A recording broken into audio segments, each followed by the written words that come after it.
The thing that's hard too, though, is he would tell me, I wish you were still an addict. You were more cuddly then. And I'm like, yeah, because I'll let you do whatever the fuck you wanted.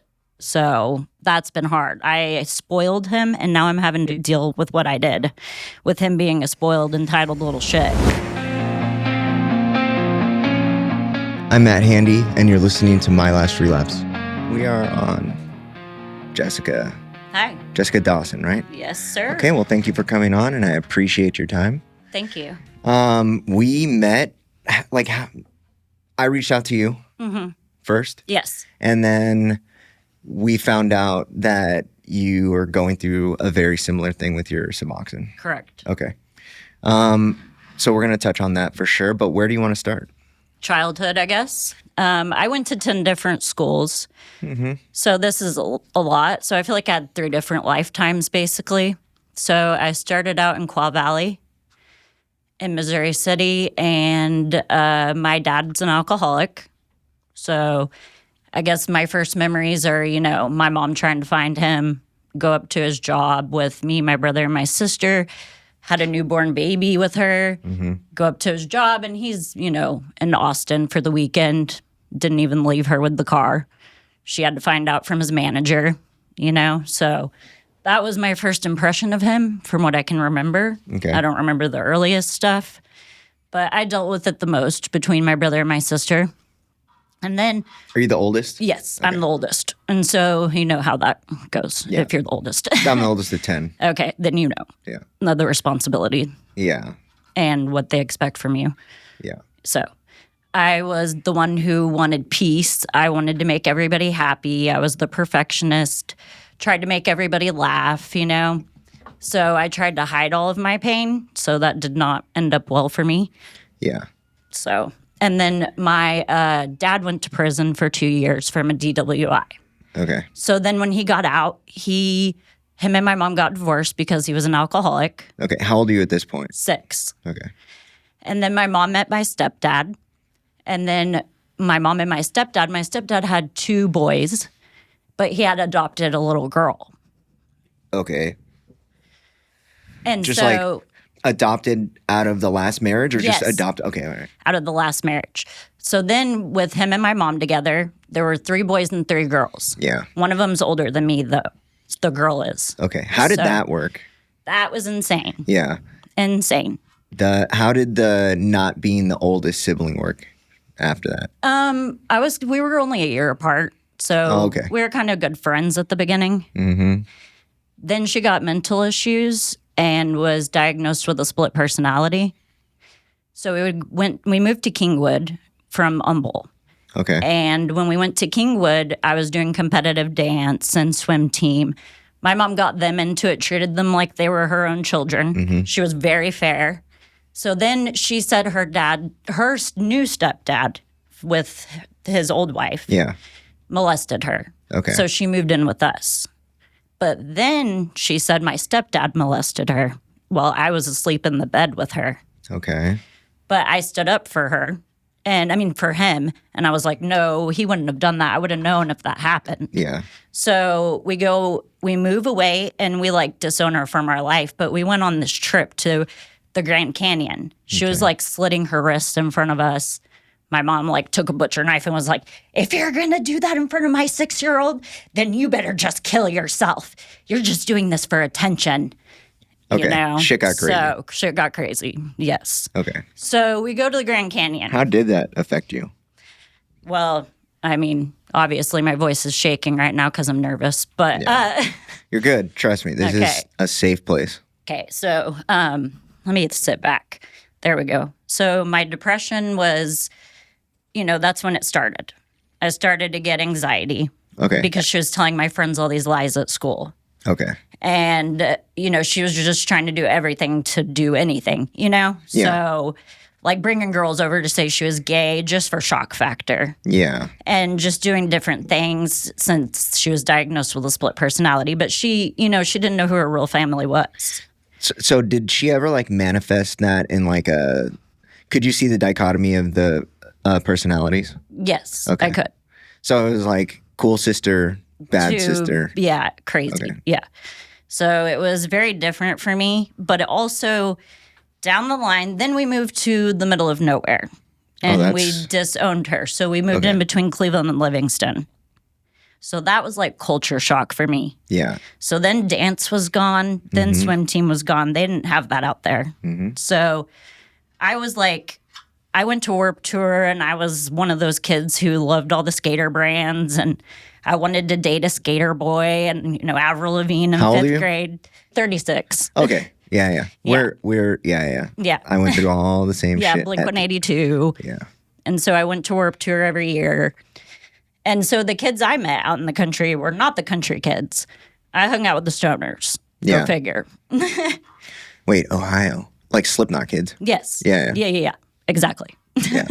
But anyway, so then I started hanging out with these kids. And I thought, oh, they're so cool. I want to be just like them. Yeah, which they were. Yeah. Yeah. And so I bought, I was wearing the trip pants then.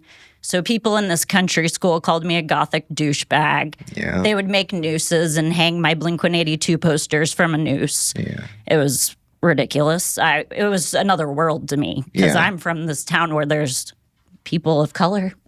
Yeah. And I go to this town where it's just white people, and I didn't even know racism still existed then. Yeah. So it was crazy. So I tried to tell everybody, no, you got to find out who these people are before you judge them. Yeah. You can't just be like, no, I don't like them because of their color. That's just how you were raised and how your parents raised you. Yeah.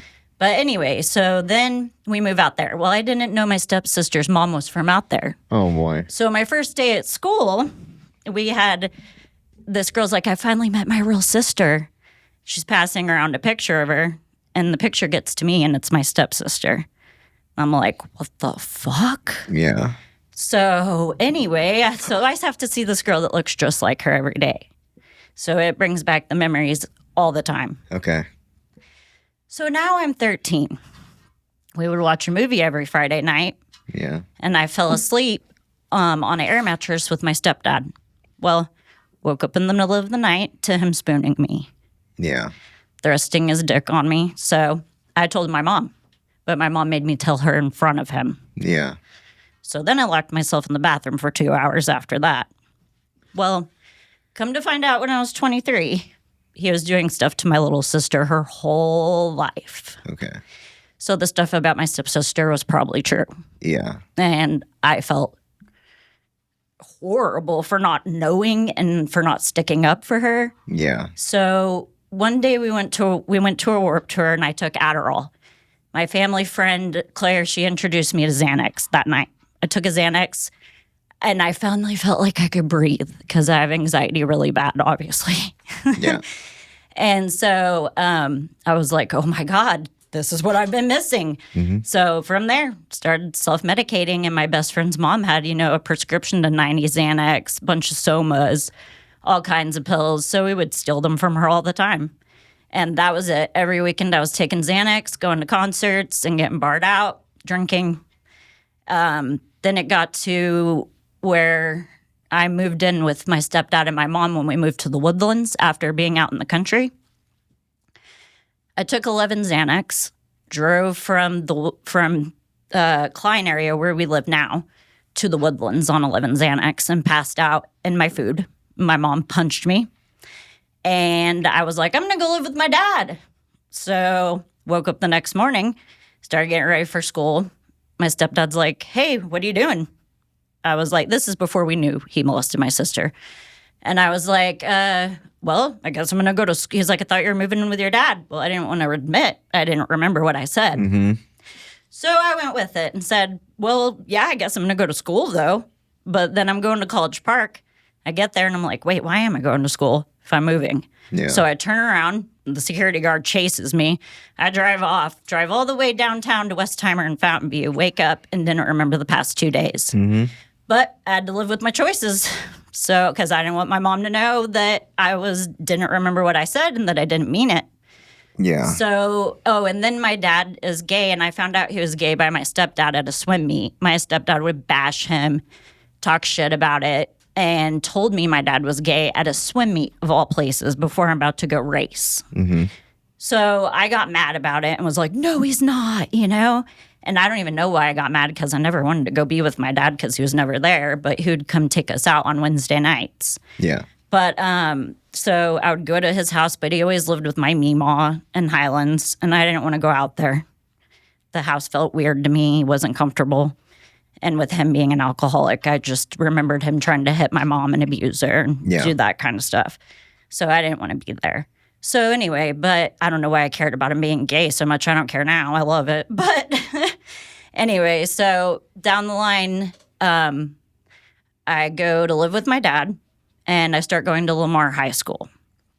And now I'm just taking Xanax. I'm on the drill team, but I'm still taking Xanax and still smoking weed and doing all that.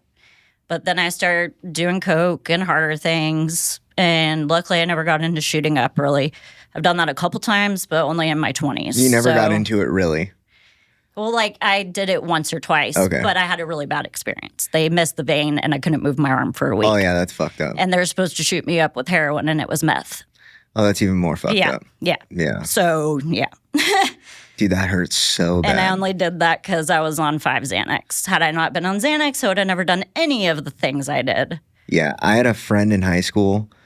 Like, it was just a mess. All the football kids were on steroids and drugs, and like I played water polo and swam, and we were all just everybody was tattooed. Yeah, it was like crazy. at 16. And then we lived down the street from the recording studio where like everybody was mastering their albums at the so like Blink was actually I used to go bowling with those dudes a bunch. Yeah. So it was in San Marcos of San Diego, and this was like a mecca for not just metal, but like hardcore at the time. And this kid robbed his best friend and then dropped his cell phone at his best friend's house. So they knew what happened, and they went to go find him. They couldn't find him. They found he had hung himself at his parents' house. And they did the autopsy, and the doctor said he was on so much Xanax, he probably has no clue that he did it. Yeah, probably not. Yeah. I committed suicide. Well, I'm getting there. So then I met this guy, Sean, and he was like... It's always Sean. Yeah, he looked like the lead singer of Lamb of God. He was so hot. You know, I had to be with him. Do you remember when he went to prison? Yes. Yeah. I was with Sean at the time. Really? Yeah. I had a friend, like Sean Hofarth. He was one of my best friends, and he's who I overdosed with 3 days after I got out of prison. Damn. Yeah. Yeah. Well, I went to rehab at 21 at the Right Step. So then this Sean, when I got out of rehab, we go to see, I don't know if you remember the big four, but it was like Pantera, Slayer, Megadeth, yeah. and it was in the theater. So that day I got out, we went to go see that, and he snuck off and got Jaeger shots.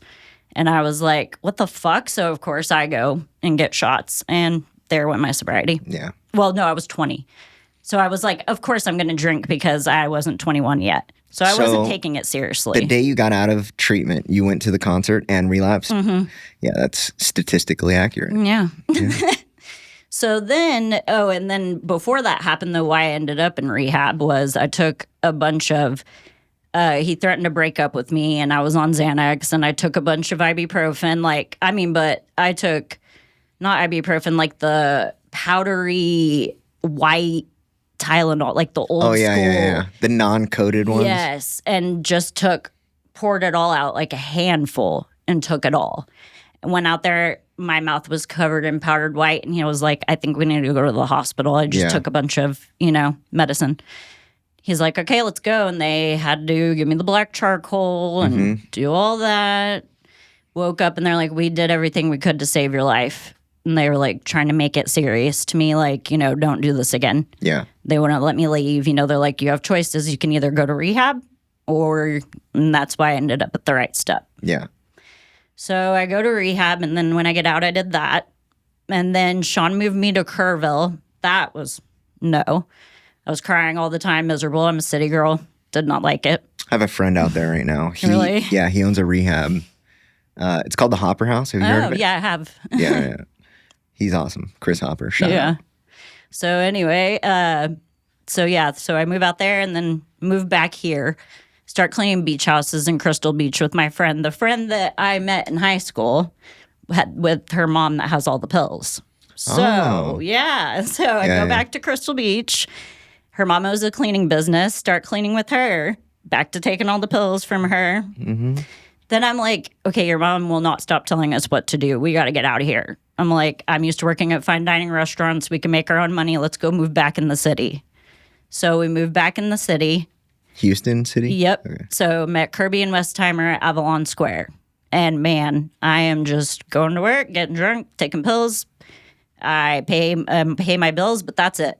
Yeah. Everything else is about getting money for pills. That's it. That's all I cared about because of a breakup.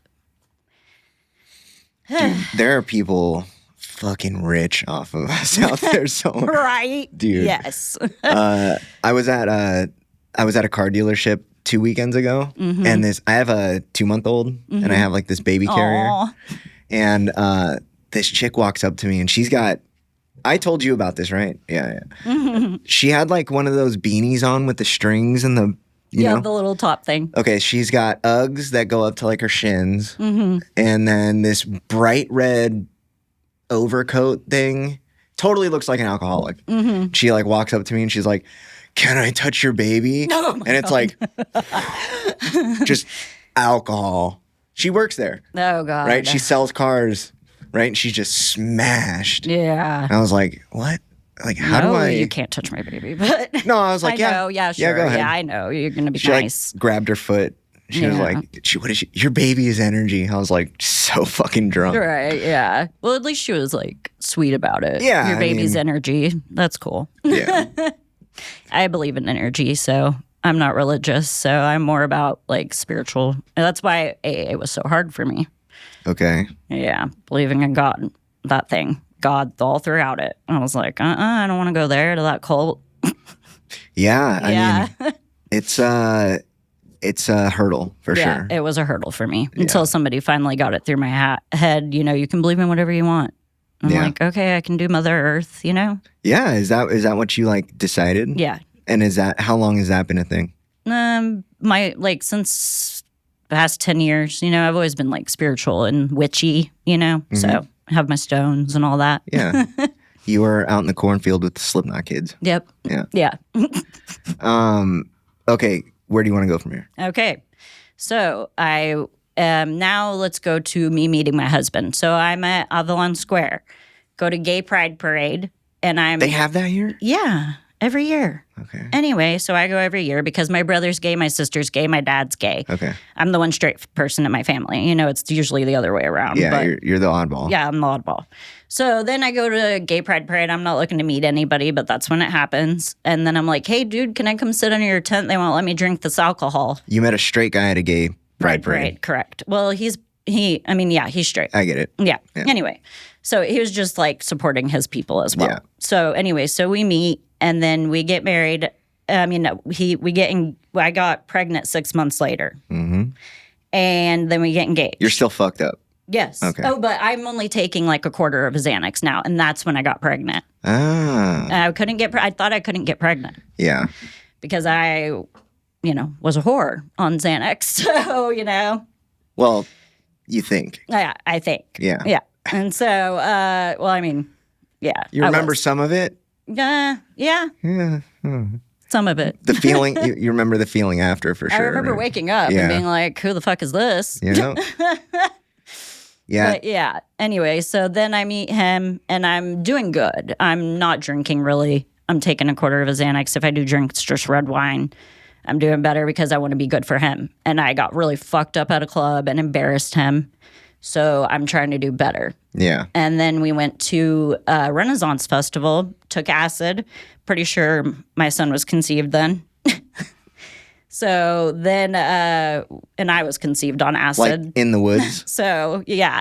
And I was conceived on acid from my mom and dad, so it's kind of funny. Yeah. But anyway, so then I'm pregnant, and I was able to quit everything, luckily, for my pregnancy. When it involved another person, I was able to quit it all. Okay. And I went to therapy, and they were like, you know how lucky you are? Some people have to go to rehab to have their babies. Yeah. I was like, what? Yeah. Because that was like insane to me. And I was like, what? Yeah, I'm about to interview this nurse practitioner who does rapid detox induction for pregnant women on fentanyl. Oh, wow. And she gives them Suboxone. Yeah. And puts them in precipitated withdrawal and then like just monitors them for that 8 hours. That's great. And she hasn't lost any kids That's awesome. yet. That's amazing. Yeah, it's crazy. I know. It's crazy, but I yeah. wish it wasn't like that, but I'm glad she's there for them. Yeah. Yeah. It's a crazy because situation. pregnancy is just wild. So, yeah. And so I was sober for then. But then I had my son, and I got postpartum. And I'm like, hey, now I can go get Benzos legally. Oh. So then I go, and I'm like, I have anxiety. I'm freaking out. Say all the right things I'm supposed to say. And I'm like, the SSRIs, I really did try every SSRI, and it really didn't work for me. And so they put me on Ativan. And so I keep it in check, except for, for my family, that I'm out of control. Yeah. And I just tell everybody else, it's fine. I'm fine. Everything's okay. Everything's fine. And my husband wanted an open marriage, but I didn't really want that. But I'm taking Xanax, and I want to give him what he wants. So it made me more promiscuous. So I'm having sex with other guys, too. Yeah. In my marriage. And he wasn't having sex with other girls. He did once, but I couldn't handle it. I was too jealous. And I was like, nope. But he liked that. He liked hearing about me having sex with other guys. Okay. So then I got pregnant from another guy. Oh, yeah. And I was doing meth for 2 days. And he left my son there with me when this happened. And my son is like 6 at the time. And that was it for me. And then I wrecked with my son that same weekend. My mom called CPS. And yeah, I stopped everything right then. Did everything I was supposed to do. I started going to meetings. I moved in with my mom and sister here in the Heights. Started going to an NA meeting. And once again, I was able to stay sober because I was pregnant. Yeah. But then I go to Colorado to go get an abortion. Oh, okay. My brother lives in Denver. All right. So I go there to get the abortion. And I'm staying with my brother. And I had to go through that pretty much alone, because he had to sleep and his boyfriend worked nights. So I went through this abortion alone by myself, basically. And that was pretty scary. Okay, what was your husband saying? My husband kicked me out. Oh, okay. So he wasn't really saying anything. Because it was people who weren't approved that I slept with. But this is my first relationship like that. So I wasn't used to these rules. I don't know. I was like, what do you mean? You want me to fuck other people, but these people aren't okay? Yeah. Anyway, so I was like, so I'm pregnant and freaking the fuck out and go to live with my mom and my sister, go to Colorado, get the abortion, come back and relapse. Yeah. Get my prescription filled. I'm like, hey, I may not have a car, but I can get it transferred to the Walgreens at their house. I already made the plan in my head before I even left to Colorado. Yeah. Got back, did it, filled it. And then took my sister's shroom chocolate out of the fridge, took that. I took more Ativan I've ever taken in my life. My mother chased me around the apartment, beating the shit out of me, her and my sister. My dad and his husband were watching and said that they were being like crazy, like beating the shit out of me. And I wake up, my head's so fucking sore from them punching me in the head. And my husband's like, you got to go to rehab. You have to go to rehab. That's it. It's the only way I'm going to stay with you, or if we even have a chance. So I go to rehab. I go to Benzos' place. They saved my life. I had the greatest counselor.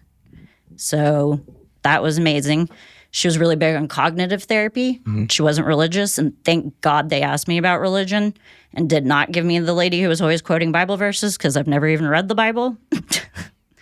And thank God I got the counselor I did. Yeah. So strategic clinical alignment. It really was. So then I start doing good. I'm believing, I'm praying. Yeah. I'm doing better. I'm actually doing these things. I get out, get a sponsor, start working the steps. I'm in sober living.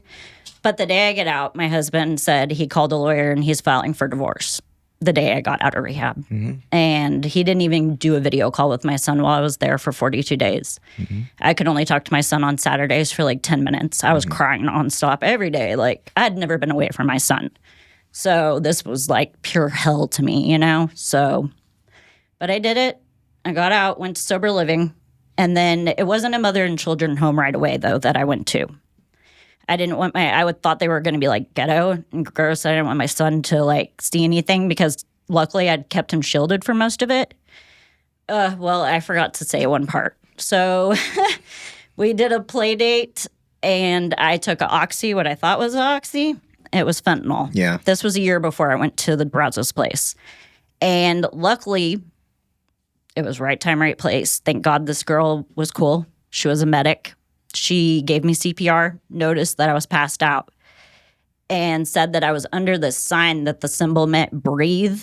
And she was like, it was so weird because I was trying to get you air. Yeah. And she called the EMTs. She kept her older son to keep my son upstairs so he didn't see anything. Okay. Thank God. So then I end up in the hospital. My husband wouldn't even come get me from the hospital. So I had to hitch a ride from somebody that I didn't even know. I was still fucked up, though, when I left the hospital. Mm-hmm. Then a year later, that shit happened with the guys and the meth and all that and getting pregnant. So then I'm in rehab, I get out, sober living. And then I find an Ativan at sober living. What? Yeah, one of my Ativan and my stuff. Oh, okay. All right. Like, was I'm always in your hiding shit. pills. Yeah. I'm always hiding my pills and forgetting where they're at, Yeah. you know. So find an Ativan in my shit on the ground. And man, do I want to fucking take it. Yeah. But I held on to it for a day.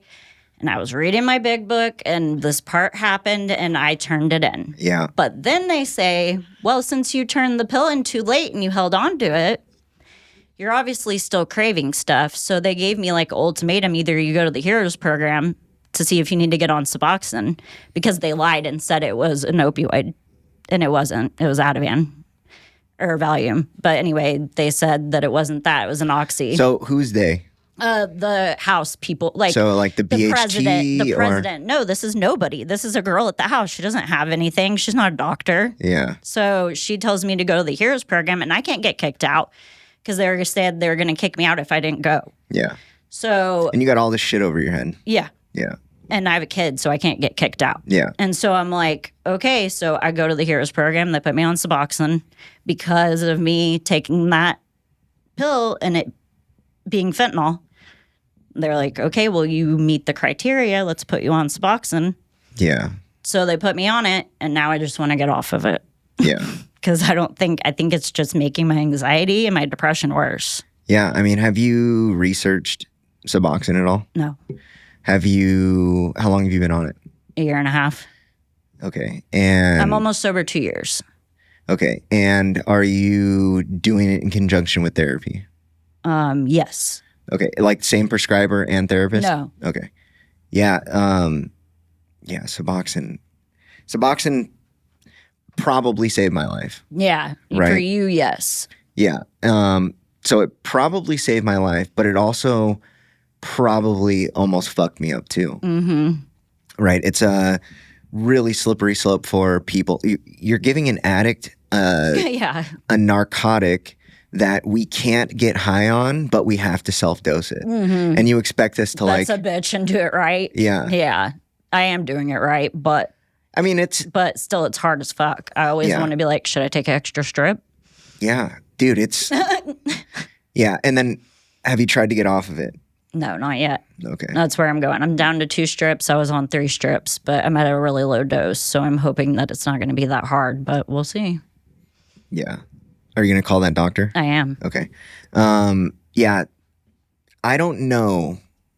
Like, I don't know for sure. I can't like point to anybody and say this person is doing this for sure Mm-hmm. because it's all medically justifiable. Yeah. And it's now part of proper protocol around like insurance reimbursements to put people who meet a criteria onto this maintenance drug. And the criteria is so stupid. It is. It's like if you've overdosed or Mhm. if you are a chronic relapser. Exactly. And I've heard just the craziest stories. And my experience around it was very telling, I think, because I was very, like, I didn't care what it was going to take. I was going to get off of it. And it took me like talking to 7 different doctors, calling I don't know how many people, And then I told you, right? Yeah. I finally found an article on Reddit. Like, not an article. Someone posted on Reddit how they did it. And I ended up taking that advice and doing it. But I still had to go fish for doctors. That would do that. Yeah. Yeah. Because all of their medical recommendations is stay on it. Yeah. It's insanity. No, that's insanity. I won't. And then, have you had friction in the rooms around it? Oh, yeah. My first sponsor quit me because of it. Yeah. She found out I got on Suboxone and was like, oh, I can't be your sponsor anymore. Yeah. Because you're not sober. So I was like, I don't give a shit. I'm not fucking up my life. I'm sober. Yeah. Do you know Dr. Shaw? Yeah, the doctor you have on here? Yeah. Yeah. So Dr. Shaw, hardcore 12-step guy, right? Saved his life, legitimately. Yeah. And it's fun. His whole story, how he ended up in the rooms, like he was like, wait, I'm not an alcoholic. I'm suicidal. Yeah. You know? But I did hear that one where y'all talked about that. So, okay. yeah. Yeah. So Dr. Shaw says if you want a better sponsee, be a better sponsor. Right? And then this, like I went to AA, right? And I didn't belong in those rooms based on the criteria for like drinking and Same. all that shit. But I go to AA too. Yeah. Because that's where I feel like the meeting I go to where we go, that's where I feel comfortable and where I first felt welcomed, I guess. Yeah. But at the same time, not. Because I never feel always welcomed because I'm very blunt. And yeah. Yeah. I need information. Like the relationships are great. Whatever. Yeah, same. I think most of them are full of shit, but Same, but I needed information and the least watered down information that I could get, and I Same. found it in AA. same. And so, But yeah, I'm not an alcoholic. I'm not an alcoholic either. Yeah. I mean, I literally, I've probably gotten drunk 20 times in my life. I only drink if I take Xanax because it makes me want to drink. But Right. if I don't have pills, I don't feel like drinking. Yeah. Yeah. I instantly go from, like, if I have 2 drinks hangover, like, it's so easy. I'll be puking. Oh, wow. It's a hangover. Yeah, and that's why I would take Xanax because I'd be like, hey, if I take Xanax, I won't get a hangover. Yeah. So, like, pre-fall asleep, still having hangover symptoms? Mm-hmm. That's really interesting. Yeah. I get it right away. I start feeling headachy and gross right away. It's not fun for me. Dude, that's such a blessing. Yeah, it is. Yeah. When it comes to alcohol, yeah. Yeah. That's another point, right? I would have never, I shouldn't say that. I probably wouldn't have picked up heroin as fast. I probably still would have picked it up. Yeah, but see, I wouldn't have loved Xanax as fast either. But still, yeah, like, everybody thought I was an alcoholic because I was always drinking alcohol and pills. But I would keep telling them I'm not an alcoholic, because when I don't have pills, I don't want to drink. Yeah. But they wouldn't believe me. But now that I am been sober, they understand what I meant. So Yeah. That's so crazy. it is. Like, yeah. I wanted to live in like the 1820s because I would have had a bank robber gang. Oh, yeah, for sure. But they had like heroin on the shelf. Yeah. I would have been so fucked. Right. You would have been fucked, yeah. Yeah. But that's how I feel if they just sold Xanax like they sell alcohol. That's a good point too. Alcoholics, I feel really bad for Same. alcoholics. I really do too. It's not. Especially when I work at a bar. Yeah, that's another. Yeah, a lot of sober people work in bars. Yeah. Yeah. But yeah, that's my story. And now I'm almost 2 years sober. So Okay. yeah, but minus the Suboxone. But I still think I'm sober. Does anybody have the right to tell you if you are or not? No, only I do. Yeah. I'm not a 12-step person. Yeah. Like, what I should say is that I don't participate in 12-step meetings, right? But, like, a lot of my early recovery, like, wouldn't have been the way it was if it wasn't for 12 steps, right? Whatever that meant. But I really, like, evolved in my recovery when I found peer support. Yeah. I didn't even know about smart recovery until I was in rehab. And I was like, smart recovery? What's that? I've never even heard of that. Yeah, have you looked into it? Not yet. Dude, I want to do it.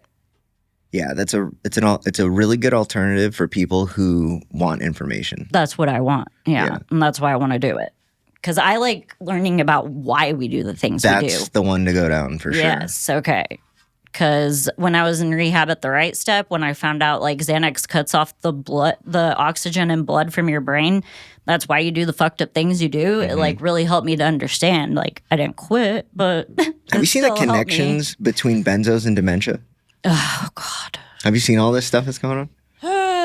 Yes, and that is another reason why I quit, because dementia runs in my family, and I watched my grandmother go through it, through dementia and Alzheimer's. Was she on Benzos in her life? No. Okay. But I was more likely to get it. Did she work for a government department? Yes. Dude, so I have this crazy theory. What? Well, no, she worked for a lawyer. Is that? No. No, okay. Sorry to ruin your theory. It's still a theory. Okay. It's a lot of people who worked for government offices. Mm-hmm. They were exposed to asbestos, like super crazy. Oh, yeah. Okay. Yeah. And that makes sense, though. Yeah. Yeah. And then on top of that, like, who knows what they were seeing? Yeah. And so I'm like, the government knew. The government knew. And now they're just hiding shit. Probably. We have this whole older generation of people, because my wife's grandmother, she's our age. Yeah. Like, my wife's our age. Her grandmother was probably your grandmother's age. Yeah. And it's like this whole generation of people. They just, all of a sudden, everybody started getting dementia. Yeah. It's crazy. That is crazy. So let's rewind it a little bit. Okay, sure. When you're dealing with like all of this childhood stuff, like up front, was there like a definitive moment where the anxiety like turned on? Yes. Definitely when I was 13. Okay. I tried Zoloft, but it just made me want to commit suicide. Yeah. And then I was prescribed Adderall. Which is a side effect of it. Yeah. And then I was prescribed Adderall for ADD. And I probably am ADD, obviously. But yeah. So I got prescribed Adderall, so I would give it to my friends. And that's why my friend gave me the Xanax to calm down from the Adderall. Okay. So you were abusing your own prescriptions too? Yeah. Yeah. Always. So when it turned on, you're in middle school? Yes. Okay. And what do you remember like a moment where you were like, what the fuck is going on? No. I think I just always, maybe I just always felt that anxiety. Mm-hmm. Like maybe I always felt, like I was always afraid to say things and ask my mom questions because I was scared she was going to yell at me. I was always scared of getting yelled at. I'm still scared of getting yelled at, even at work. I still feel guilty, like, because I'm used to getting fired for being fucked up on Xanax. And then they, like, will tell me good shit about me. Like, no, you're doing great. We're telling you good things, you know? And I'm all over here, like, worried I'm going to get fired. Yeah. But, yeah. Has your recovery, like, helped subside the, like, completely irrational anxiety? A little, not really. Okay. That's where I'm having a hard time. Okay, I got a question. When was the last time you thought about, like, getting high? Right before I started this Lomitragine they put me on. Oh, yeah, that'll do it. Yeah, but I don't know if I'm bipolar, so I don't know if I should be on this either. Okay, so Dr. Shaw and I talk about this pretty often. Okay. Is that for the average alcoholic or addict that goes into treatment, they get put on, I mean, like everybody gets diagnosed with anxiety and depression, which they should. They should have depression and anxiety. Like they earned that. Yeah. You know, and it's like, no, but you're going to put them on medication. And now you've got like, this is why I'm almost positive, like the treatment industry became the bridge between the pharmaceutical industry and the medical industry. Yeah, for sure. But everybody is being misdiagnosed. Yes. Because yeah, of course you have anxiety and depression. Yeah. But if you would have not gone on the medication, that all would have subsided. I know. I feel like if I would have just got off the Suboxone, everything would have been fine because I was fine before this with my anxiety. Yeah. Before I was on Suboxone. Okay, so is there anxiety connected to dosing? Maybe there's anxiety too when I'm almost about to run out and I think they're not going to fill it. No, that's for sure. Yeah. That's a thing. But do you like on a daily, so the reason why I had to get off of it was because, so I go to detox, Dr. Shaw detoxed me, and then I go to treatment, and when I leave Dr. Shaw's care, I'm on 4 milligrams. And then I go to treatment, and within 24 hours, I was on 24 milligrams. Yeah. And so then I get out, and I get a prescription for 90, and I got like all of the stock that I had built up. But yeah, So now I've got like 140 strips of 8 milligrams. And I'm looking at this stuff and I'm like, okay, I know I can shoot this stuff. I know I can like, and I'm like, this is so crazy. Like, how did I end up here? Yeah. And so in my head, I'm like, this was another deciding moment for me. Was like, am I gonna?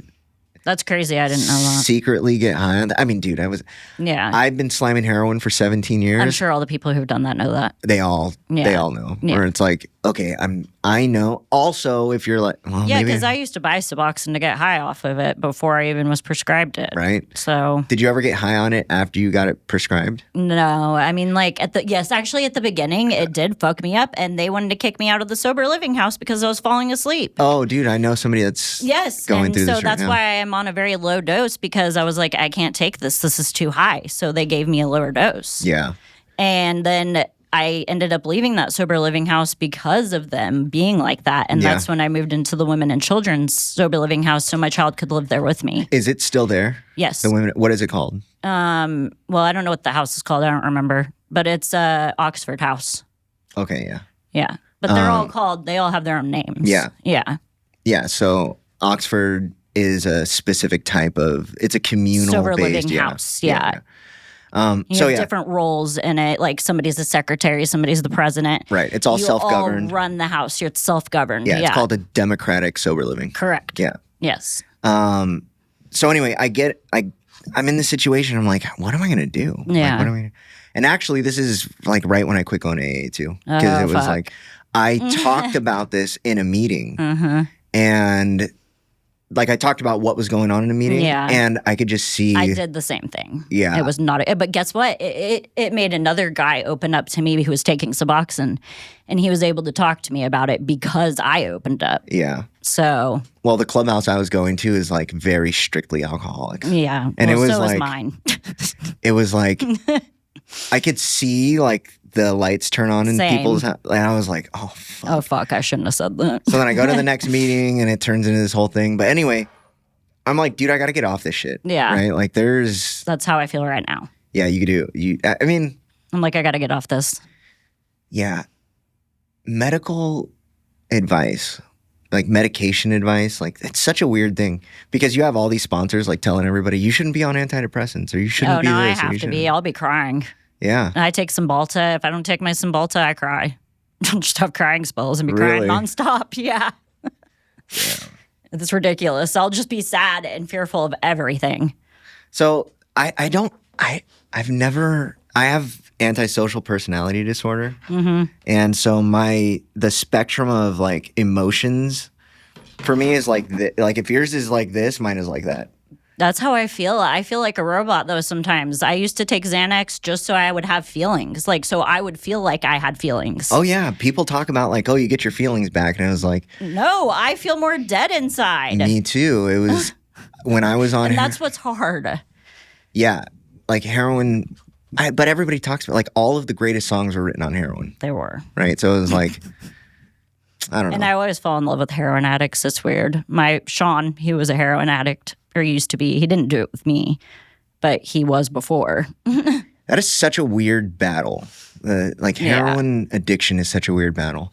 I just talked about this recently on a podcast where I was like, I knew like in the deepest core of me that everything was not going to be okay. Yeah. But as long as I had this, it was like, as long as I felt like it was going to be okay, then it was going to be okay. Yeah, that's how I am. Mm-hmm. Now that I don't have the Xanax telling me it's going to be okay, I'm thinking everything's going to implode. I'm just waiting for the other shoe to drop. Oh, and then I moved in back with Michael, my husband. Okay. And I was with him for a year post-divorce. Yes, post-divorce. Well, we haven't gotten a divorce yet. We're still married. Okay. So we were separated, and I'm at the sober living home because he told me I couldn't come back home. Yeah. And that was, actually he saved my life. Because had I gone back home, I would have gone right back to the same shit because of everything that went down in that house. Yeah. And I would have been reminded of all that shit. And I used his gaming addiction to World of Warcraft to do Xanax. Yeah. I'd be like, well, you're going to ignore me. Well, fuck you. I'm going to go do what I want then. And so I would go take Xanax and do whatever, because I knew he was there watching my son. But, I would come back and go get him without my son, but I would come back. It's not like I ever neglected him, so that was hard for me. And I got my associate degree in science. I wanted to be a nurse. So when my son was born, I went back to school and I got my associate degree all fucked up. All fucked up. Yeah. Yeah. Like, how much do you remember? I wasn't your normal addict.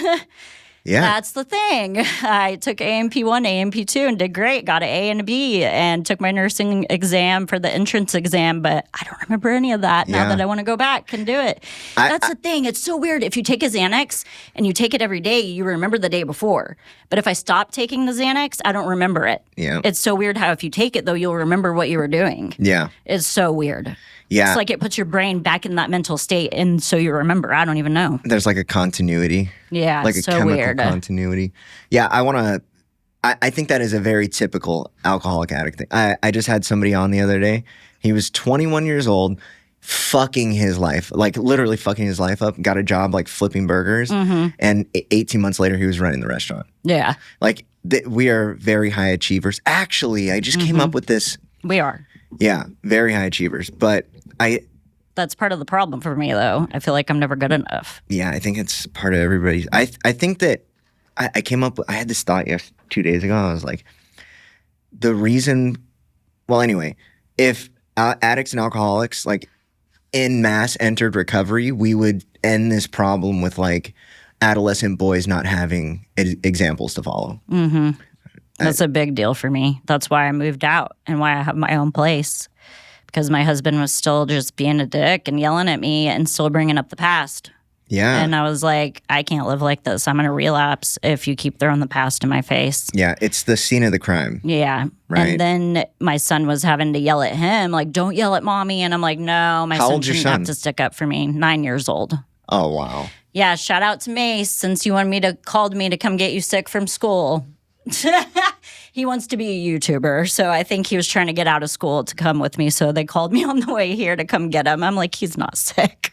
That's terrible. I know. I'm like, oh my God. That's a scary situation. It really is. He's obsessed with becoming a YouTuber. And I'm like, your brain is too smart for that. You're becoming an engineer. Yeah. Yeah, this YouTube thing's really crazy. It is. It's like not a fan. Destroying a lot of shit. I think it's destroying a lot of shit too. Meanwhile, I'm going to post this on YouTube. This is informational, and if it helps save somebody, then it's totally worth it. Yeah. Yeah, I don't know. Gaming addiction. So I just had a mother on. Mm-hmm. She had to send her son to a boarding school for device addiction. Wow. And he's been there for 8 months or something like that. And he's got like 4 or 5 more months to go. But this kid wrote me a letter for her to read to me in the beginning of the episode. He's 13. Yeah. And he was like quoting college level like classical literature to her. Like to me. That's my son. He'll write down classical music. He'll write down the lyrics to it. Wow. He's crazy. Yeah. How old is he? 9. Okay, so have you heard of this Generation Alpha thing that's going on? Mm-mm. Your son's we're millennials. Yeah. We're fucked up. Yeah. But he's a Generation Alpha. Mm-hmm. These kids have access to so much information. Oh my God, my son is so smart, dude. The shit he tells me, I'm like, what? They are making. How do you know that? Yeah, YouTube. yeah. YouTube, like they're making these commitments. There's like, first of all, there's sober high schools now. You know this? No. Yeah, there's high schools where like part of the curriculum is being sober. Wow. Yeah.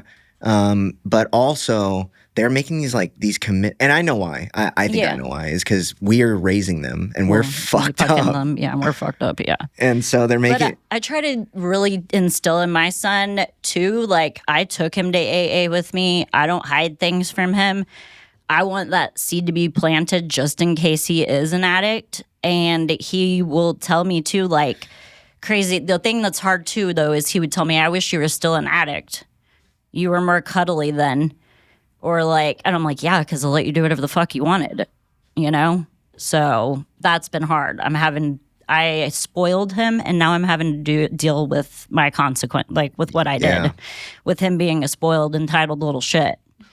But he's really good though at acknowledging people's feelings. But he's also a bigger kid, so people are mean to him sometimes. So he has to deal with that, and I feel bad, like that's my fault. So, yeah, there's a lot going on there. There's a lot, yeah. Yeah, kids that, there's a lot going on there. But I didn't want him to see the way my husband treated me and think it's okay to treat women that way. That makes sense. And so that's why I moved out. And I always tell him, like, feel your feelings. I let him cry. Just because he's a boy doesn't mean boys can't cry. Like, if my mom tries to tell him that, I shut her down. I'm like, no, let him cry. Let him feel his feelings.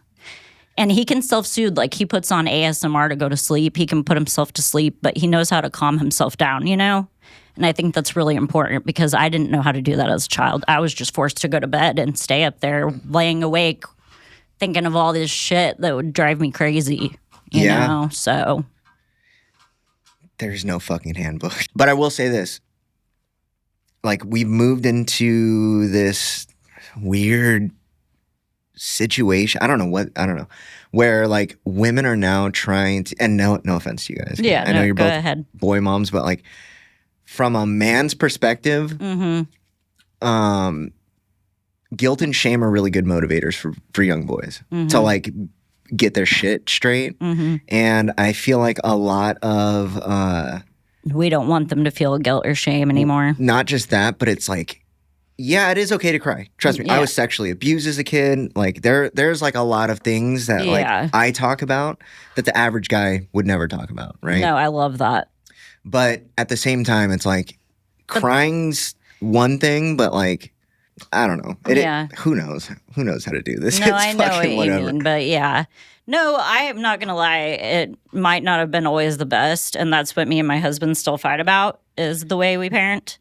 And so that's the hard part because I think he's too strict and he thinks I'm too lenient. And so, yeah. Yeah, but I think that is the ideal would be, so the government has kept and conducted like crazy studies, like studies that have gone on for 60 plus years around outcomes for children. And there was a study that said that outcomes for children that live in a home with both parents who are abusive are better than a single parent home. No, I know. I read that.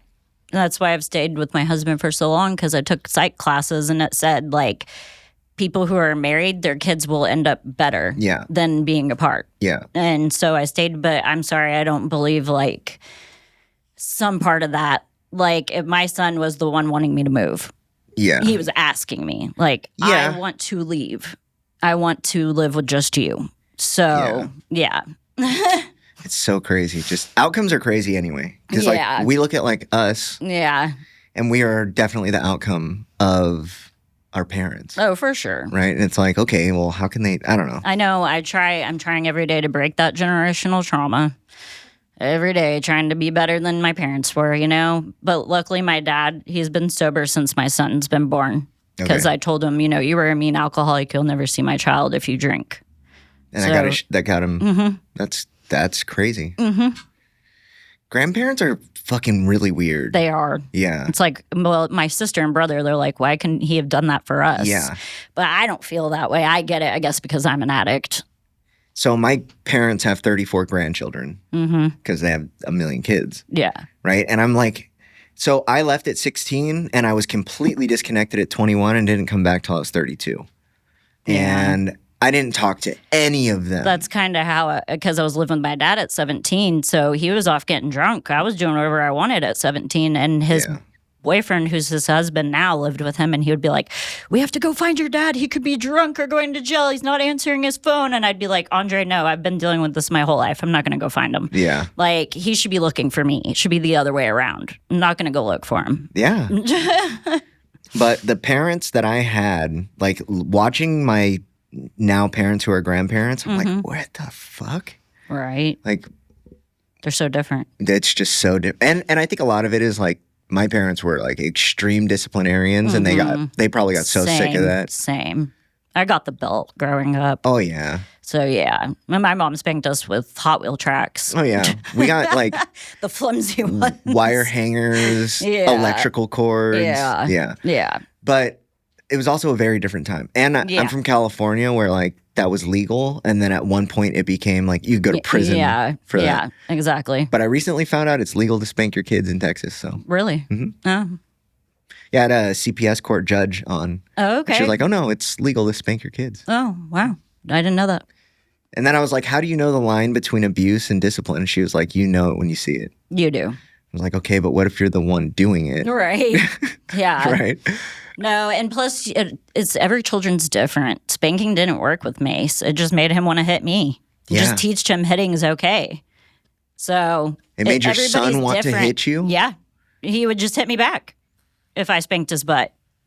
So I'm like, that's not working. Yeah, there has to be a fear component. It's taking away YouTube and taking away his video games that works. So that mother that was on about her son, you know what her suggestion was? No devices at all, Yes. including us. Yep. It was like like they are watching you and they are learning from you. I should do that. I watch too much TV. She said TV was okay. It's like it's the phone. device. Yeah, I'm not big on my phone. I don't like that. I'm like an 80-year-old when it comes to technology. Yeah. I haven't gotten to the doom scrolling, but I upload a lot. Yeah, I do that. I upload shit, but I don't really go back and look at it. Yeah. Well, I mean, on Facebook. I don't upload like y'all upload. Yeah. I've been doing it for 4 months and I just crossed 3.5 million views. Badass, dude. Yeah. I'm so proud of you. I didn't have social media because I knew that my family could find me that way. Yeah. You know? I didn't want anybody to know how I was doing. So same. Like when I remember living at Avalon Square, and my husband still talks about this and makes fun of us. He would come over and we would be watching movies on my phone because I'm spending all my money on pills. Yeah. So we didn't have cable. So we would just watch the same DVDs over and over again, you know? And that's all we did. Kids don't even know what DVDs are anymore. I know. My son actually has a TV with a VHS player at the bottom, and he's obsessed with like old things. Like he loves watching restorations of vehicles. So like I love that he watches that stuff on YouTube at least. So at least it's like he's learning something. Yeah, it's such a slippery slope. The average, like But he does watch way too much TV. And he watches way too much YouTube. And he plays Fortnite way too much probably. And he plays all those games way too much probably. Oh, yeah. Fortnite. He's not big on Fortnite though, so I got lucky there. You know this Minecraft thing? More predators have been caught on Minecraft than any other game. Well, I'm really glad my son hasn't been playing Minecraft as much anymore then. Yeah. Oh, yeah, I think that's Roblox. Oh, it is Roblox. I'm like, they can't do that on Minecraft. Okay. Roblox. But you'll get there with your kids. Yeah, my daughter, she's 4, and it's like, I'm still contemplating. Yeah, I'm probably going to send her. I found this boarding school in England. It's like an all-girls boarding school, and it's like 8 hours away from like the closest city. Like, yeah, that sounds viable to me. I see you rebel later on in life. Oh, yeah. But as long as it's after 18, like, hey, I got her there. Right? You got her there. Yeah. I feel that. I feel that. That's why I make my son play sports. And if she's so anything he can get out there and do other stuff. That's a really good point. Yeah. Yeah. He's playing basketball right now. So yeah. How tall is he? he is up to here. I'm 5'2.5", and he's like 5 foot. Dude, my buddy's got He's 9. My buddy's got a 2-year-old that's like 3.5 feet tall. That was my son. A 2-year-old. That was my son. That I swear to God. Yeah. Swear. He was so freaking tall and big. It's so crazy. Everybody would be like, that came out of you? Yeah. And I'm like, yeah. He was a big baby. Genetics are crazy. It is crazy. So my husband's really tall, so hopefully he'll shoot up. Well, I'm 5'5", and my wife's shorter than me, so we're going to have small kids. Yeah. Hopefully. I have a redheaded daughter, though. That's crazy. Like a white with blue eyes, redheaded daughter. Yeah, my son got my white hair and blue eyes. White hair and blue eyes. Yeah. It got darker the older I got. Oh, you like the... I was born with white hair and blue eyes, but like as I aged, it got more golden. And so then like... Genetics are funny. You would think... So my grandma's from like Ho Chi Minh City. Yeah. Right? Like she's a purely Vietnamese. That was like it. I remember hearing that. Okay, so I got like me and like a bunch of my siblings got our 23andMe done. Mm-hmm. And you would think like mathematically, like, okay, my grandma's full and my mom's 50%. That means like that we're 25%. And then I have a brother that's like 34% Vietnamese, and then I'm like 22% Vietnamese. Wow. And it's like, I know it's crazy. My husband, he did the same thing. Yeah. And it's crazy because his last name's Lentelman, so he figured I'm from Germany. yeah. Well, no, he's English Wow. because they originated there but moved to Germany. Okay. And I was like, no wonder you look so European. Yeah. One of my distant ancestors was the first person to be executed Whoa. in the United States. That's crazy. Yeah. Oh, I have another one. You know the Sean I was with? Yeah. His grandma is Bonnie Parker, Bonnie and Clyde. Really? His last name is Parker. Yes. That's pretty awesome. Like Kawana Parker. It's crazy. I saw the tree and everything. That's amazing. So did she really have a bum leg? Yes. Okay. Yes. You know DB Cooper? No. The bank robber that like they gave him a plane and then he just disappeared. Yeah. I dated his niece. Whoa. Yeah. That's cool. Yeah. Yeah. That was I've waited on a couple famous people. The Beard. He was cool. the beard? Yeah. He was a Rockets guy. Oh. Yeah. Like he was on our Wait a basketball minute. team. You're talking about Yeah. What's his name? I just can't think of it right now. yeah, Jason, not Jason. No. Something Howard? No. Something like that. Yeah. I'll think of it in a minute. He But would the throw Beard. up bloods whenever he made a shot. Yeah, I think so. Yeah. Yeah. Is that what he? Yeah. I don't know. Yeah. Fuck, now I'm gonna I know it's going to drive me crazy too. yeah. I'm going to the Celtics game in 3 days. Oh, 2 days. badass. 2 days. Lucky. I love basketball. So do I. It's the only professional sport that I like. Same. Yeah. That's why my son's playing basketball and I'm the assistant coach. Yeah? Yeah. Okay, so now that you're like in recovery or like down this road, like how are you dealing with parenting? Actually, I feel like it's harder. Yeah. I feel like it was easier when I was on Xanax, maybe because like I wasn't worrying so much about what happened. Yeah. But now I worry about all the outcomes. Like, am I doing this right? Is this right? Is this too much? Is it not enough? You know, I got to be more strict. I got to lay down the law more. I'm too lenient. I just, Well, it boundaries. breaks my, like, it literally hurts my heart when he cries. Like, it literally hurts me. Like, makes me feel physically ill. Oh, wow. Yeah. This is not turning out well. I know. I'm so screwed.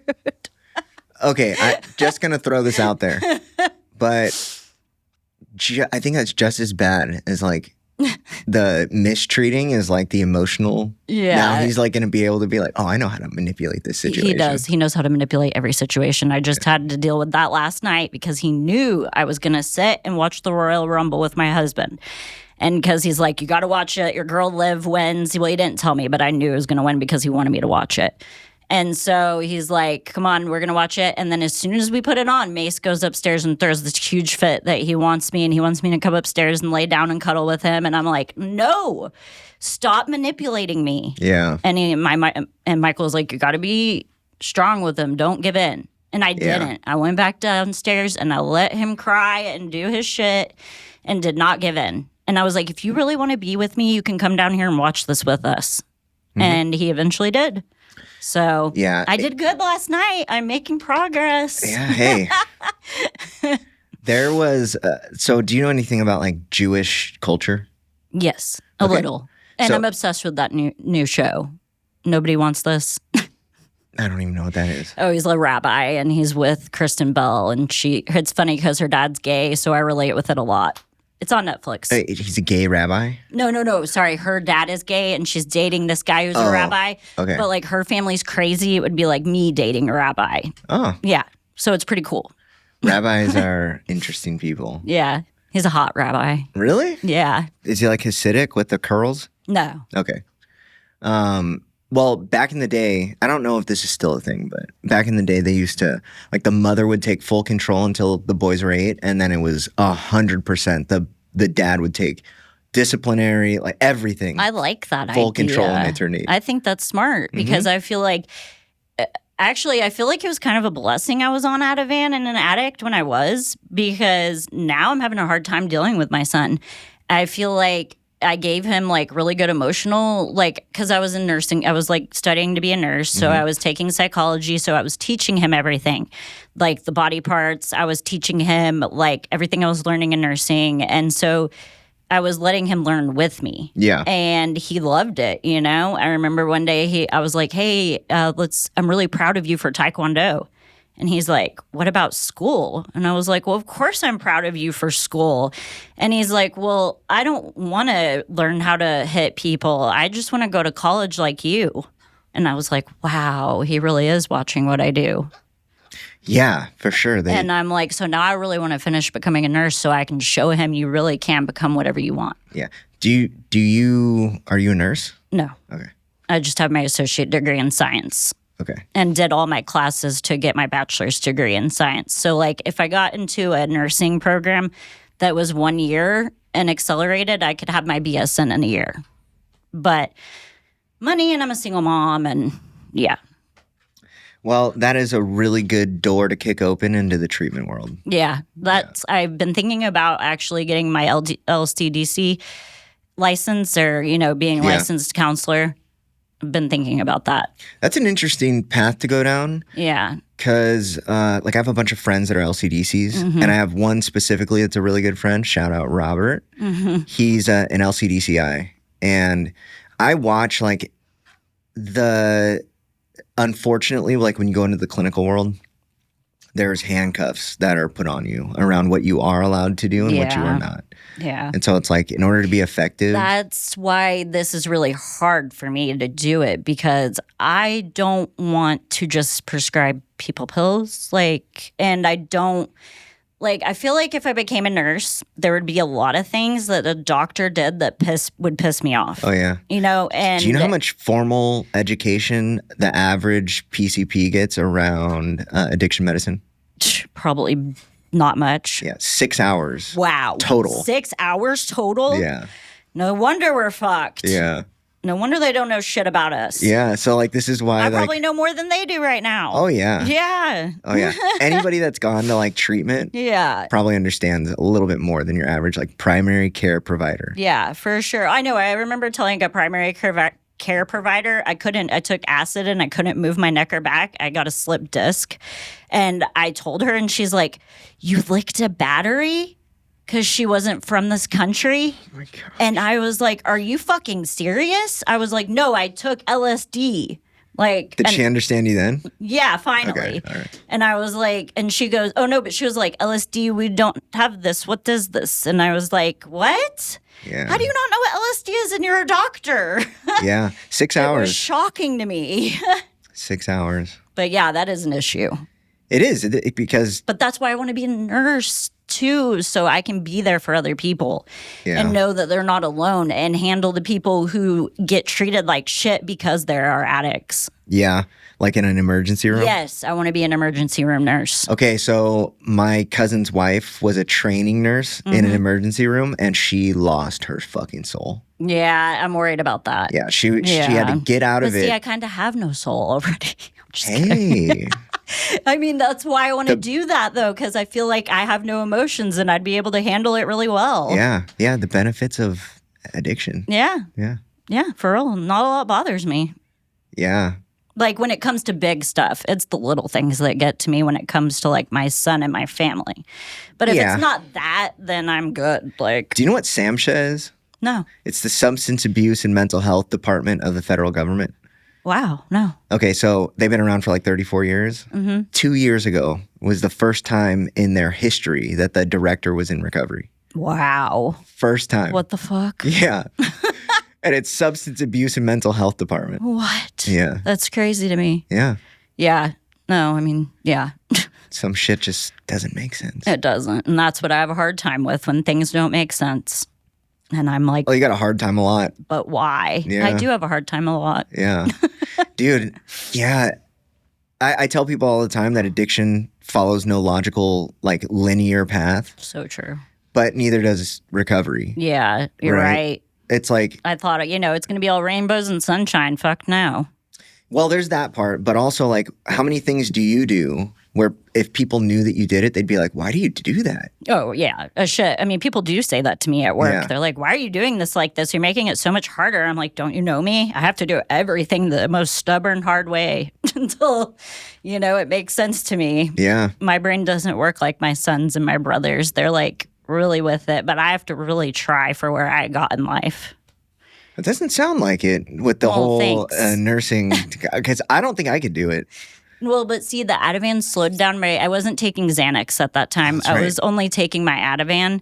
So, but I would run out of my Ativan later, and I ended up graduating with a Percocet addiction. I was working at Champion's Chiropractic Assistant. Okay. Had this lady come in, she's like, you have the perfect personality, because I was an addict and all this shit. She's like, you have the perfect personality to work at the Harris Center. Yeah. I'm thinking, ooh, psych tech, I'm getting into like the nursing field kind of. This is going to be awesome, No, not what I was thinking. I went to work at a jail. Yeah. And it was in Humble, the Harris Center in Humble. It's the jail one. Yeah, because this is where people come from TDC. Yeah, and it's also like a lockdown facility. Yes. And it's... Yes. And I have to distribute meds and stuff. Yeah. And there's like clinically insane, criminally insane people there. Yes. Yeah. Yes. Okay, so tell me about it. So then I start working there, and this is when I had already got into Oxy and Percocet because I was trying to stay off the Xanax, so I was just trading one addiction for the other. Yeah. But this way I wouldn't get fired from my job because I could still function on those. Yeah. I wouldn't get caught like I would on Xanax. So I would go every day and take a Percocet so that I would feel like what am I trying to say? Like more extroverted enough to yell at inmates and do the things I was supposed to do. But I was really bad at it because I was always on the inmate side. And they're like, Jessica, you are not an inmate. Yeah. You are the, correctional officer, basically. Yeah. And I was like, yeah, but y'all are treating them like shit. But I knew what it was like because I had been on both ends. Yeah. So, yeah. Wait, have you been arrested? Yeah. Okay. I've been to jail 5 times, but for traffic tickets, for warrants, for speeding. Wow, they do that here. Yeah. Do you know if they do that for the toll roads? No, you won't. Trust me. All right. I would know. Okay. Because I keep getting these letters from my wife. They're like, if we catch you, we're going to tow your car. And then I looked into this and I was like, downstream somewhere, there is an arrest in there. They probably could. On the books, but I don't know if they actually do pulled you over and looked it up and saw. That's the only way. I always got caught because I was on Xanax, and then I would get pulled over. I don't know how. Thank the Lord that I don't have a DWI or anything. Yeah. So my brother... But I drove all the time and didn't even know how I got home. That is so insane. My brother, when he got kicked out at 16 and then came and lived with me, and he then became a heroin addict. Sounds like me, yeah. And then, but he was selling ecstasy and Xanax at 16. Wow. And he had a bowling alley job. And when he finally, the day he went to treatment, he crashed his car 3 times on the way to work and ended up at work and had no clue how he got there or where his car was. Yeah. That was my dad. We were always looking for his car. Where'd he leave his car? He couldn't remember where he parked it. You know that song, Came In Through the Window? Yeah, that was my song for my dad. Lit. Yeah. Cars on fire in the front yard. Yep. Yeah. Climbed in through the window. Yeah. And now you're gone. Yeah. Yep. Man, and then my dad came out when he got out of prison. So that's why, I guess he decided it would be okay he's told my mom he had a feeling he was gay ever since he was 9 years old. Was he molested as a kid? No, I don't think so. Not that. No, he was. I think so. Yeah. Yeah. I know my stepdad was, who became a pedophile. So. That doesn't happen without that. Yeah. It's, I've never heard of it. We're actually, you know what, though? They've got to.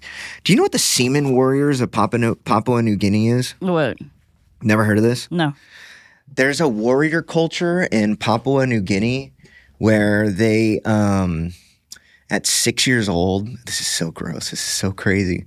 At 6 years old, they give their sons up to go train as a warrior, and they give them to what becomes their anal father. And they have this belief that in order for a warrior to grow big and strong, they've got to ingest sperm, orally and anally.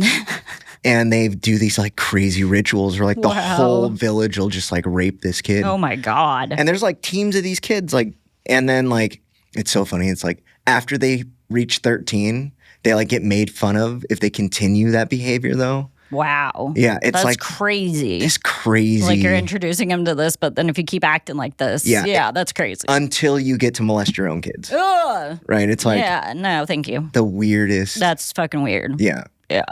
So, I mean, there are things like that going on, but yeah, I don't personally know of, and I've looked this up like a little bit, probably more than most people do. But yeah, I've never heard of a single situation where like sexual deviance was like spawned out of like nothing. Yeah. But hey, I'm not saying that like being gay is sexually deviant. I'm just saying that. Like, No, I know. Okay. I don't think that. Yeah, it's just I don't know. It's like we live in a time where moral relevancy is becoming like the primary worldview. Where like your story, right? Yeah. There's like a lot of like relativeness within the moral framework, and it leads to like very much so. Like, because you can justify anything at that point. It's like, yeah, well, you know, it's like I pretty much can. Yeah. I tried to. You know? No, you literally can. Yeah, I tried to use that for everything. Yeah. Like, well, I did this because of this, you know? Or if somebody died, I used that as an excuse. Yep.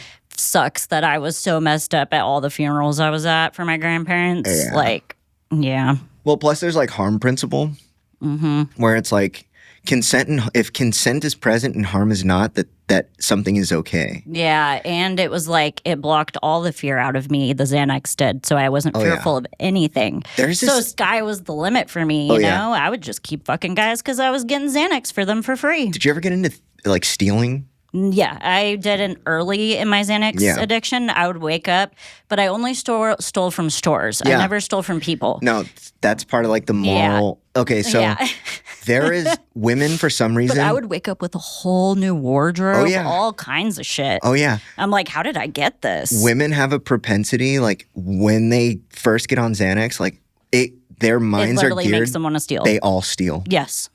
Like, so true. Obsessively and compulsively, where it's like, and then they all wake up in the morning, they're like, holy shit, where did all this come from? That's why when I found out that it cuts off the blood support and oxygen to your brain, I was like, oh, that's why I want to steal things. Yeah, men get violent and women steal. Yeah, that's the hard part too. See, I don't get violent. I would be like feeling good and happy. So that's why it was hard for me to quit because I wasn't violent on it. Yeah, you also need it. To a certain point. I had to have it at a certain point. I had to wait. I feel like I had to take it to be a good parent and do everything I needed to do for the day for him. Okay, so how are you dealing with that? Like the feeling side hard. of it. So hard. Because it's like boundaries are a core principle. I'm horrible at boundaries, so I'm working on that. I'm working on codependency. That's another reason why I moved out on my own, because I jumped from guy to guy to guy. I'm like, I just need to be on my own for a while and focus on my son, and that's it. Yeah. And myself.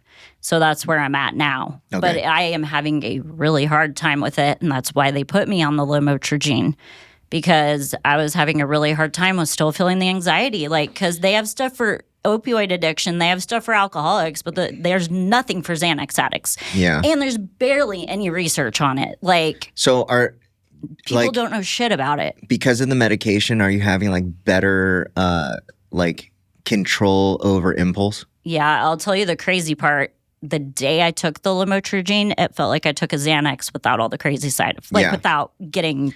Like you were level-headed again. Yes, I felt like I could breathe again. Yeah. But now the problem I'm having is I guess my body got used to it and I don't feel that feeling anymore, and it's just making me too tired. Maybe, have you thought that it's in conjunction with the Suboxone? The Suboxone I have. Yeah. And I think if I got off the Suboxone and I was just on the lamotrigine, it would be perfect. Yeah. I feel like I found what I should be on. I started crying because I felt happy again. Yeah. Have you heard of like medication resets? No. Where like you stop taking your medication, obviously like under medical supervision. Yeah. But then it just restarts your dependency, intolerance. Yeah. No. But that's probably what I need to do. Yeah. Because there are people who would say like you just need to up the dose. I don't like that. And yeah, that's fucking I hate that. Terrible idea. I always tell them no, because I'm very sensitive to medication. Yeah. And so if they up it, I already did that with my Cymbalta. It was a bad idea. Yeah. I'm like, nope, I'll stay on 40 milligrams. I'm not going to 60. SSRIs are crazy. Do you know that every mass shooter... This is a SSNRI. RI. Yeah. Yeah. Because the SSRIs made me feel like I was on crack. Yeah. They made me feel like I was on meth. Oh, yeah. I was like, I don't like this. Yeah, well, they snort SSRIs in prison. Opposite. Like, I need to be down. Yeah. I'm too much as it is. Yeah, they snort SSRIs in prison to get high on. Yeah, like Wellbutrin for sure. Yeah, for sure. Wellbutrin is a crazy drug. It really is. I've been on that before too, but it did not work for me. Yeah. It's such a crazy. You know what it was originally made for? What? Smoking cessation. Yeah, no, I knew that because of this is how much of an addict I am. Okay. I didn't even smoke before I went to rehab. This last time I picked up vaping in rehab. Same here. Yeah. Yeah. I'm like, I fucking hate nicotine. What the fuck? Yeah. So now I want to quit that. It's just, Yeah, I'm in a weird situation with that because I started vaping at treatment too, and in my head, I was like, it's because I couldn't have weed. That was me. That's what I thought. That's ultimately the truth. But what I would tell myself is that the flavor, like I love the flavor. The same. And then it was like, I tried to quit and it got worse. And I was like, oh no. Yeah, that's what I thought. I said, everybody was like, you're going to be hooked when you get out of here. And I was like, no, I'm not going to go buy one. Got out and bought one. I was like, yep, they were right.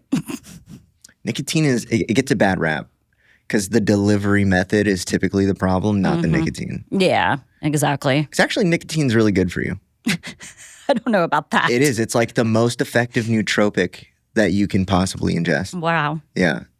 And so, like, there's like the abuse factor. But I feel like it kind of made my anxiety worse. Oh, yeah. It's a stimulant. I feel like I was better off overall at rehab when I wasn't smoking and when I wasn't taking Suboxone. Yeah. Like. I mean, dude, we homeostasis is natural. Yeah. Right? Like we were created to not be ingesting all of this crazy shit. Yeah. Of course I felt better. Yeah. Yeah. And then we enter recovery and it's like everybody, that's another crazy part is like there's this massive stigma in the recovery community around medications. Yeah. Right? And it's like go into wherever you go to meetings, they have a rack of pamphlets. Oh yeah, they do. Okay, so there's one called Medications and Other Outside Whatever. Yeah, right? Outside sources or something. Outside, it's help. No, it's outside. I know what you're talking about, though. Read that pamphlet. Okay.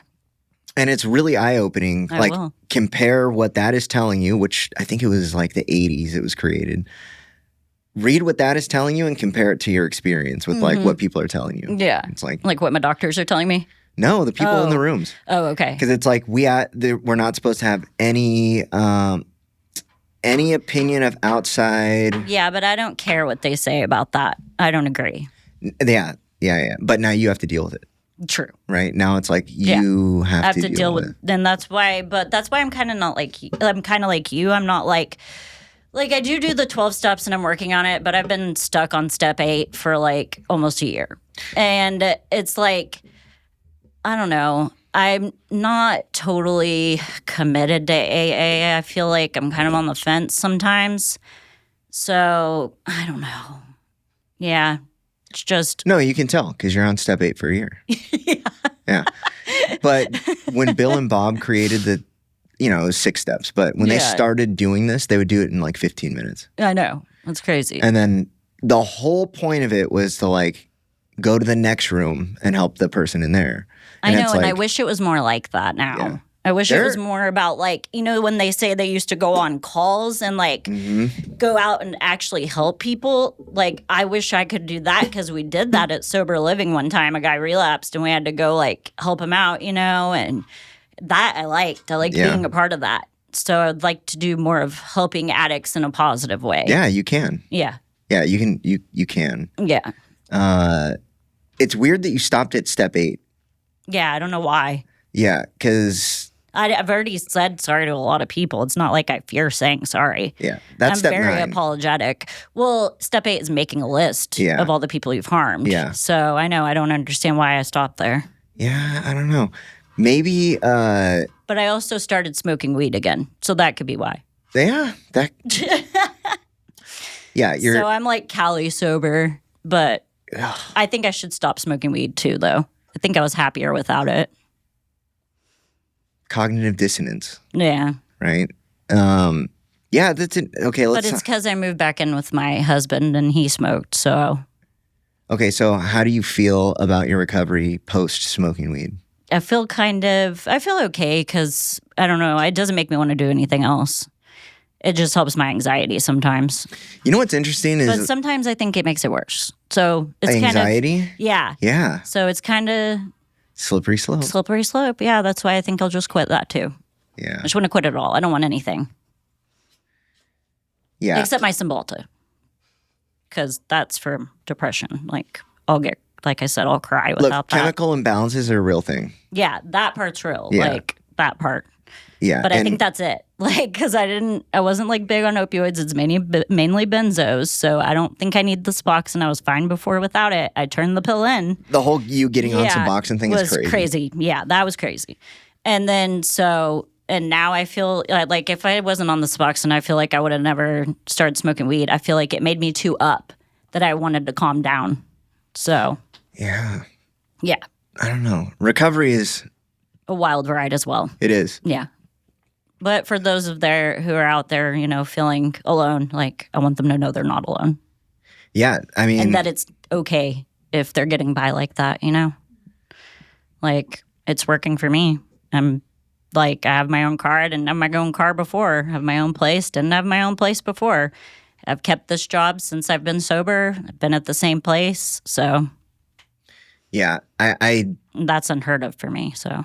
The first eye-opening moment around peer support that I had was one of my really good friends. He was like, well, how do you know when somebody's in recovery? Right? How do you know when somebody's in recovery? Well, I think when it's like when they're not messing up their lives, when they're not doing anything that takes away from their life. Okay. Like when you're adding to your life, when you're trying to be a better person. Okay. Like I'm always working on myself every day to be a better person. Like if I don't meditate and I don't go to the gym, like I can't. Like, yeah. I can't do life. I have to do these things and go to meetings to feel better. I have to. Or I know I'll relapse. Yeah. I know it. Yeah. So he told me, and this is like a core part of the philosophy, which this was a whole C-car thing. Like, well, anyway, the whole core of the philosophy is that you are in recovery when and if you say you are. Mm-hmm. Exactly. And what this does is it opens the door for the guy that's literally under the bridge over there to start walking the road of recovery today without being fully abstinent, without going to these rooms, without whatever. Yeah, because sometimes you can't quit everything right away. Yeah. Like I would feel like I was doing too many things to quit it all right away. Yeah. Like, did you ever have seizures? No. That's the thing I like to talk about, though. I was very fortunate because I detoxed myself off of Xanax more times than I can count. Yeah. That got to be a normal feeling for me. Yeah. Like throwing up. That's and terrible. Detoxing, that was normal. Like, it's fucking crazy because... You're really lucky. I am very lucky that I'm still even here. Yeah. Like, that I'm alive. Because I would go and, man, I would drive on Xanax. I would do all kinds of things on Xanax and drink. Have you heard our... Mix it. Yeah. Have you heard our episode on Benzos? I did. Okay. That's the one I watched. Okay. Yeah. Yeah. It's like a very, it's more common than not to, like in severe benzo addiction, to enter that realm of like having seizures. Mm-hmm. And that's... I know, I can't believe I never have. Yeah. I'm shocked. It's honestly. Yeah. Like that is the most dangerous. But that also, it kept me, I mean, that's what I kept doing it because there were no consequences, really. Like my husband said, he was like, Jessica, you look so innocent. It's time for you to deal with what you've done. It's time for you to deal with the repercussions because you've never had to before. Was this like around the time of the meth divorce thing and the divorce and all that when I went to rehab the second time this past. So I've been sober, it'll be 2 years, 4-4, but that was like from pills. So that was 2 years ago. Almost. That's crazy. Yeah. So pills are crazy. Pills they so are. Crazy. But see, I loved them because you could just take it. Yeah, mommy's a little helper. You don't have to do anything. Like you don't have to drink something. It doesn't take a long time. All you do is take it. You can hide it. Yeah. Yeah. So not good, but yeah. But I'm figuring out healthier ways to deal with things, like I go run. I'm a runner. That sucks. So, no, I love it. Yeah. I get healthy endorphins. I get high naturally. I have a friend that was like, hey, you should come run with us. And then he like took a picture of his analytics from the run. He's been running for a year. 18 miles in one run. I'm talking about like 2 miles. Yeah. Can't do a mile, maybe. Yeah. And I'm talking about like a 15-minute mile or 12-minute mile, okay? I don't run fast. I started running like a year and a half ago. Yeah. And I did it for a few months and I was like, yeah, I got to find something else to do. Yeah, you're a lifting weight kind of guy, I bet. Yeah. I'm better at leg day than I am arm strength, so that's why I'm more comfortable being a dancer and swim team. Yeah. Well, the only college class that I got an A in was advanced ballroom. Oh, so, wow. Yeah. Well, I did dance my whole life. Yeah, that was my thing. I wanted to be a ballerina. I still, to this day, can't watch Center Stage or Save the Last Dance without bawling like a baby. Because I'm like, that should be me. Because so I did ballet since I was 2.5 until I was an adult. So... ballet is a fucking fucked up sport. Yeah, it is. That's why my knees are fucked. Yeah. The pressure. Oh, yeah. Is so insane. And then I saw Black Black Swan, for the first time. That's my favorite. I love Mila Kunis and Natalie Portman. And I love how dark it is. Yeah, I really relate with it. Like, I mean, I just love it. Yeah. I love it. I love how artistic it is. I love it. It was interesting. I saw it for the first time like maybe a few weeks ago. It's funny. This guy and me were just talking about that on Saturday, Black Swan. What a vicious movie. Yeah, it was vicious. But that is real. I mean, that's how it is on dancers, like eating grapefruit and like being that skinny. Like, that's how it is. That's the reality of it. Yeah. And I was so skinny, and that's the thing. My mom will be like, that's when you looked healthy. Like, when I was anorexic. So she gives me shit all the time for my son being overweight. So that's a lot, So, like, being a perfectionist, it's really big on, like... Yeah. That was really part of my story, like, trying to be perfect all the time.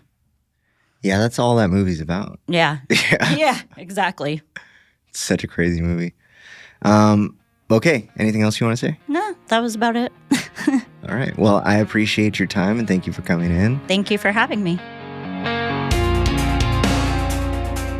Thanks for listening to My Last Relapse.